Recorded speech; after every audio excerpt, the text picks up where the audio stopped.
Hello student, जैसे कि आप स्क्रीन पे भी देख पा रहे हैं, आज का जो टॉपिक हमारे पास होने वाला है उसका नाम है डिवीजन ऑफ अलजेब्रिक एक्सप्रेशन। हमने जो है जो लास्ट क्लास पढ़ी थी उसमें एक्सरसाइज 12.2 हमने कर लिया था, 12.1 भी कर लिया था और हमने स्प्रेडिंग द मिडिल टर्म का आपको एक अलग से वीडियो बना के दिया था। तो होपफुली आप सभी बच्चों ने जो है वो बड़े ध्यान से कर लिया होगा। अगर आपको कोई भी डाउट अगर फिर से आ रहा है तो आप हमसे कमेंट करके भी पूछ सकते हैं। इस वाली वीडियो में मैं आपको बताऊंगा एक्सरसाइज 12.3 एनसीईआरटी की है, डिक्टो आपको समझाया जाएगा। तो काफी ध्यान से आप सभी बच्चे जो है इस वीडियो को देखेंगे और जिन बच्चों ने अभी तक लास्ट वीडियो जो है हमारी नहीं देखी है वो उन वीडियो को जरूर देख ले, तभी आपको ये वाली वीडियो पूरी अच्छी तरीके से समझ में आएगी। तो सबसे पहले वाला जो क्वेश्चन दे रखा है उसमें आपको बोल रखा है carry out the following division. तो आपको इसमें डिवीजन का कॉन्सेप्ट मैं आपको बता दूंगा, तो बड़े ध्यान से आप इसको देखेगा। जैसे सबसे पहले आपको दे रखा 28x raise to the power 4 divided by 56x। This is the first question. तो डिवाइड आपने छोटी क्लास में तो कर ही रखा है ना। हम क्या करते हैं, ये वाला जो पहले नंबर होता है इसको हम ऐसे लिखते हैं इसी के ऊपर, और दूसरे वाला जो नंबर होता है वो इसके नीचे एज इट इज यहाँ पर लिख देंगे। ठीक है, अब हमें इसको क्या करना है, रिड्यूस करना है। अब रिड्यूस कैसे करेंगे भाई, ये दोनों 7 के टेबल में आएंगे। जैसे 7 4 जा 28 होते हैं और 7 8 जा 56 होते हैं, और फिर से 4 1 जा और ये 4 2 जा। अब हमें 7 का टेबल तो आता था, पर जो बच्चे इंटेलिजेंट है वो 28 2 जा 56 करके भी इसको रिड्यूस कर सकते हैं। अब जैसे हमारे पास यहाँ पे x की पावर 4 बचा और x अपॉन में बचा, तो जब आप करते थे एक्सपोनेंट पावर में ऐसे, तो आप क्या करते थे x की पावर 4 माइनस 1, क्योंकि इसकी पावर तो यहाँ पे 1 ही होता है। तो x की पावर कितना बचता था बच्चों हमारे पास, x की पावर 3 हमारे पास आता था। इन द सेम वे हम क्या करेंगे यहाँ पर, ये भी सेम उसी तरीके से एक्सपोनेंट पावर लगेगा। अब हम यहाँ पर इसको सोल्व करेंगे। कैसे करेंगे, जैसे कि हमारे पास ये इसका कितना बचा, ये तो 1 अपॉन में 2 हो गया, 1 तो हम नहीं लिखेंगे, तो हम इसको कितना लिखेंगे x की पावर 3, क्योंकि ये तो ऊपर जाके क्या हो जाएगा माइनस, अपॉन में कितना बचा बच्चों 2 बचेगा। और इसको हम ऐसे भी लिख सकते हैं 1 अपॉन में 2 x की पावर 3। जो बच्चे 1 लिखना चाहते हैं वो 1 भी लिख सकते हैं। जो ये डॉट होता है, इस डॉट का मतलब मल्टीप्लाई ही होता है, कंफ्यूज नहीं होना है। आ गई बात समझ में बच्चों सभी को होपफुली। इसके बाद जो सेकंड क्वेश्चन आपको दे रखा है यहाँ पर माइनस के 36y क्यूब। जिन बच्चों को थोड़े से क्वेश्चन देखने में प्रॉब्लम हो रही है वो अपनी लेटेस्ट एनसीईआरटी की बुक अपने सामने रखे, आपको ये पूरा समझ में आ जाएगा क्लियरली। अब इसमें भी आपको सेम कॉन्सेप्ट है, जैसे माइनस के 36y क्यूब अपॉन में 9y स्क्वायर। ठीक है, 9 से 4 टाइम्स रिड्यूस हो जाएगा, तो हमारे पास कितना बचा 4। अब ये 3 है यहाँ पे, ये 2 है, तो डिवाइड में जब पावर होती है तो वो माइनस हो जाती है, तो 3 में से 2 जाएगा तो 1 बचेगा। तो हम बोलेंगे माइनस के 4y हमारे पास आ जाएगा। क्लियर होती है ना। इसके बाद हमारे पास जो है वो थर्ड क्वेश्चन है। थर्ड क्वेश्चन में हमको क्या बोला गया है, थर्ड क्वेश्चन में आपको बताऊं, थर्ड क्वेश्चन जो दे रखा है हमारे पास 66 p Q square R Q, इसके अपॉन में कितना लिखेंगे 11 Q R square. This is the question we have बच्चों। अब हमें इसको क्या करना है, 11 का टेबल तो आप सभी बच्चे जानते हैं भाई, 11 बन जाए 11, 11 6 जा 63। अब ये हमारे पास कितना आया 6। अब p ना नीचे है ना ऊपर है, तो भाई अब हम क्या करेंगे, p को तो p लिखेंगे। चलिए भाई, अब ये यहाँ पर हमारे पास क्यू स्क्वायर है, यहाँ पर क्यू है, तो ये 2 है और यहाँ पे कितना है 1, तो 2 में से 1 माइनस कर देंगे तो कितना बचेगा क्यू बचेगा। अब ये आर क्यूब है, ये आर स्क्वायर है, आर 3 में से 2 माइनस करेंगे तो कितना बचेगा आर बचेगा।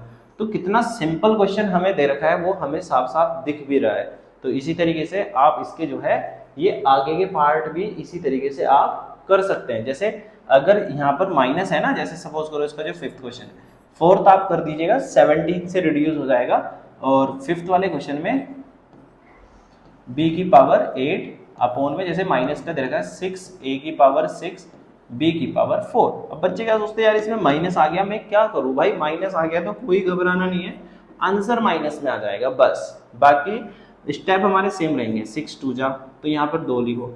अब a की पावर 6 है, ये a की पावर 8 है, तो 8 में से कितना माइनस करेंगे 6, तो कितना बचेगा a की पावर 2 बचेगा। b की पावर 8 है, b की पावर 4 है, तो b की पावर कितना बचेगा, 4 बचेगा। इस तरीके से आपका ये वाला आंसर भी हमारे सामने आ गया। भाई बताओ कोई प्रॉब्लम तो आई नहीं होगी इस वाले कॉन्सेप्ट में।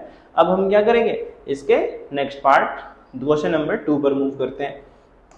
क्वेश्चन नंबर 2 में भी सेम बच्चों हमें क्या बोल रखा है, डिवाइड करना है given polynomial by the given monomial. भाई पोलिनोमियल उसको बोलते हैं जब हमारी जो कोई भी इक्वेशन दी रहती है वो जिसकी एक्सपोनेंट जो होती है पॉजिटिव होती है। एक्सपोनेंट मतलब पावर जो होती है वो क्या होती है, पॉजिटिव, वो फ्रैक्शन में नहीं होती। बात समझ में आती है। और मोनोमियल मतलब जिसमें सिर्फ एक डिजिट होती है, सिंगल टर्म वाला जो होता है। ठीक है, जैसे यहाँ पे सब में सिंगल टर्म आपको देखने के लिए मिलेगा। दिख रहा है नहीं दिख रहा है, सिंगल टर्म, तो सिंगल टर्म मतलब मोनोमियल। पोलिनोमियल मतलब ज्यादा टर्म जो होता है, ज्यादा टर्म होना उसे पोलिनोमियल कहते हैं। नॉर्मली आप ऐसे भी याद रख सकते हैं। ठीक है, चलिए सेकंड क्वेश्चन का फर्स्ट पार्ट जो है हमारे पास 5x² माइनस के 6x अपॉन में कितना कर देंगे, 3x। भाई कर दिया मैंने तो 3x। अब हमने तो लास्ट टाइम क्या करा था, यहाँ पे ऐसे ऐसे करके डिवाइड कर दिया था। पर यहाँ पे कॉन्सेप्ट क्या होगा भाई, यहाँ का जो कॉन्सेप्ट है हमारे पास वो 5x² अपॉन में कितना, 3x। अब ऐसे ही माइनस के 6x अपॉन में 3x। भाई इसका मतलब ये है कि जो ये वाला डाटा है ये इसके अपॉन में भी है। ठीक है, और ये 3x इसके अपॉन में भी है। तो मैंने इन दोनों को अलग अलग करके लिख लिया है। आप सभी बच्चे इसी तरीके से लिखेंगे। क्लियर होती है ना बात। अब हम क्या करेंगे, इसको x से x रिड्यूस जाएगा तो हमारे पास कितना बचेगा, 5 अपॉन में 3x बचेगा। और x से x कट जाएगा, ये इससे कितनी बार हट जाएगा, 2। तो हमारे पास ये इसका आंसर निकल के आ जाएगा। बात समझ में, इसमें तो कोई कॉन्सेप्ट ही नहीं लगा ज्यादा, बस रिड्यूस करना आया आपको, अलग अलग रिड्यूस करना आ गया। ये दीज आर द एप्लीकेशंस जो आपकी आने वाले क्लासेस में आपको कैलकुलेशन करने में बड़ी आसानी होगी। जब आप इस तरीके से कैलकुलेट करना सीख जाएंगे तो आपको इन कैलकुलेशन को बहुत अच्छे से सीखना है बच्चों, नहीं तो आपको 9th में बहुत ज्यादा प्रॉब्लम फेस करनी पड़ेगी। तो थोड़ा ध्यान रखिएगा आप इन सब चीजों का। सेकंड वाला जो क्वेश्चन है हमारे पास 3y raised to the power 8, 4y power 6, 5y 4। अब इसके अपॉन में कितना, इसके अपॉन में भी y की पावर 4, इनके अपॉन में भी y की पावर 4, 5y, इस सब के अपॉन में मैंने y की पावर 4 मैंने लिख दिया है। ठीक है, अब हम क्या करेंगे, इनको रिड्यूस कर देंगे। ठीक है, इनको रिड्यूस कर देंगे। अब इनको रिड्यूस करेंगे, देखो कैसे, 3y की पावर कितना आ जाएगा, 4, माइनस ये y की पावर 4, ये 4y की पावर कितना आएगा, 2, बाई 6 में से 4 चला जाएगा। 5y की पावर 4 में से y की पावर 4 हो जाएगा तो y की पावर 0 बचेगा। y की पावर 0 कितना होता है, 1। तो this will be the final answer. जिन बच्चों को ये स्टेप समझ में आ गया तो वो ऐसे कर सकता है। बाकी जो इसका एक और स्टेप हम कर सकते हैं। ठीक है, मैं आपको दूसरा स्टेप भी करके दिखाता हूँ सेकंड क्वेश्चन का। फर्स्ट क्वेश्चन भी सेम, कोई सा भी क्वेश्चन आप इस तरीके से कर सकते हैं। जैसे मैंने दिया 3y की पावर 8, इस क्वेश्चन को लिख रहा पहले। जैसे हमारे पास ये क्वेश्चन है ना बच्चों, थोड़ा ध्यान से देखिएगा, मैं आपको कुछ चीज समझाने की कोशिश कर रहा हूँ। 3y की पावर 8, 4y की पावर 6, 5y की पावर 4, अपॉन में लिखो y की पावर 4। अब इसको हम और कौन से तरीके से कर सकते हैं वो चीज समझना। कैसे करेंगे देखिएगा मेरे बच्चों, इन पूरी इसमें से ये पूरी इक्वेशन आपको दे रखी है पॉलिनोमियल इक्वेशन, इसमें से हम क्या कॉमन ले सकते हैं, y की पावर 4 कॉमन ले सकते हैं। तो मैंने क्या करा, y की पावर 4 कॉमन लिया। अंदर कितना बचा मेरे पास, 3y की पावर 4, 4y की पावर 2 और 5 बचा नहीं बचा। अपॉन में कितना आएगा, y की पावर 4। ये y की पावर 4 से y की पावर 4 रिड्यूस हो जाएगा। अब कितना बचेगा, 3y की पावर 4, 4y² प्लस के 5। अब इस वाले आंसर में और इस वाले आंसर में कोई चेंज नहीं है, आपकी मर्जी है आपको कौन सा स्टेप ज्यादा आसान लग रहा है। आप उस स्टेप को अपने एग्जाम में एनालाइज कर सकते हैं, आप उसको यूज कर सकते हैं बिना किसी हिचकिचाहट के। बात समझ में आ गई नहीं आ गई, बड़े सिंपल स्टेप है। डिपेंड करता है कि आपका टीचर आपको किस तरीके से कराता है, पर मैंने आपको दोनों तरीके बताए हैं। आपको ये अच्छा लगे तो कॉमन लेके कीजिए, क्योंकि आपने अभी तक कॉमन ही लिए हैं। लास्ट प्रीवियस एक्सरसाइज में भाई आपने कॉमन ही तो लिए हैं, तो ऐसे ही आप यहाँ पे भी कॉमन लेके कर सकते हैं। बाकी आप इंडिविजुअल डिवाइड करना भी जरूर सीखे, क्योंकि मैंने आपको फर्स्ट एक्सरसाइज में इंडिविजुअल डिवाइड करना भी सिखाया है। ठीक है, इसके बाद चलिए सेकंड क्वेश्चन आपकी समझ में आ गया है। अब यहाँ पे थर्ड क्वेश्चन थोड़ा सा लेंथी क्वेश्चन है, मेरे को हल्का सा व्हाइट बोर्ड को आपके इधर उधर करना पड़ेगा, पर मैं आपको थर्ड क्वेश्चन लिख देता हूँ इसलिए। 8x³ y² z² plus x² y³ z²। भाई देखो थोड़ा सा लेंथी है, अब भाई थोड़ा सा तो समय लिखने में लग जाएगा ना, तो घबराना नहीं है, ठीक है। अब इसके अपोन में कितना लिखूं मैं, 4x² y² z²। This is the question we have, ठीक है। हमें इसको भी डिवाइड करना है। अब बच्चों मैंने आपको भी कॉमन लेना सिखाया, जैसे यहाँ पे तो 8 है तो 8 हम कॉमन ले सकते हैं, यहाँ पे x है, यहाँ पर x है, यहाँ पर भी x है, तो मैं x की पावर 2 को कॉमन ले सकता हूँ। यहाँ पे y की पावर 2, y की पावर 3, y की पावर 2, तो मैं y की पावर 2 ले सकता हूँ। ऐसे ही मैं z की पावर 2 ले सकता हूँ, नहीं ले सकता हूँ।